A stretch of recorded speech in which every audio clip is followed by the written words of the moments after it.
السلام عليكم نبدأ جمعان تيمبا موضوعنا maanta waxa uu daaran yahay muhiimadda ay waxbarashadu leedahay. Waxbarashadu waa furaha nolosha, aqoon la'aani waa iftiin la'aan, waa aqal yeelaysa islaan. Dhammaan ummadaha adduunka ku nool waxay ku sugan yihiin xaalada aad u kala duwan oo dhanka nolosha. Sidoo kale waxaan ognahay in dunida maanta ay u qaybsan tahay laba qaybood oo wax kasta ku kala duwan, waana dunida horumartay iyo dunida dambaysa. Xaqiiqda dhabta ah ee dunida u kala qaybsay sidaas ayaa ah waxbarashada. Sida ay waxbarashada ku kala duwan yihiin wadamadu ayay dhinac kasta oo noloshaana ugu kala duwan yihiin. Wadamada aadka looga qadariyo waxbarashadu waxay gaareen horumar la taaban karo, halka wadamada aan laga danayn waxbarashada ay yihiin kuwo aad u dambeeya marka dhinac kasta laga eego.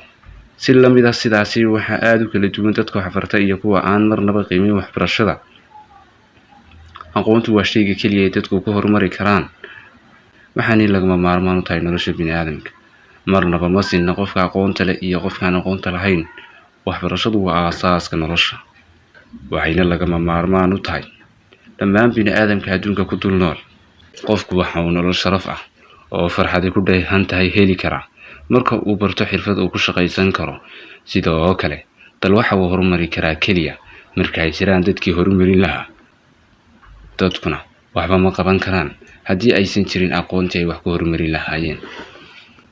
Faa'iidada ay waxbarashadu u leedahay qofka bini'aadamka ah ma aha mid lagu soo koobi karo warbixin iyo wax la mid ah.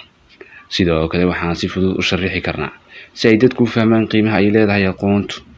Waxa ugu weyn ee waxbarashadu keeni kartaa waxa weeye horumar dhinaca maskaxda ah oo ah runtii waxa ugu qaalisan ee uu qofku heli karo. Dhammaan noocyada kala duwan ee horumarka waxa sal iyo aasaas u ah horumarka maskaxda, oo haddii la waayo ay aad u adkaan doonto in lagu riyoodo wax in horumar ah.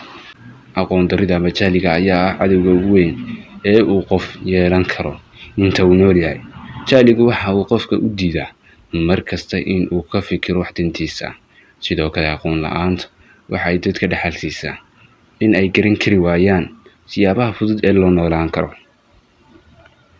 Mar kasta oo uu jahligu bato waxa aad u adkaata nolosha.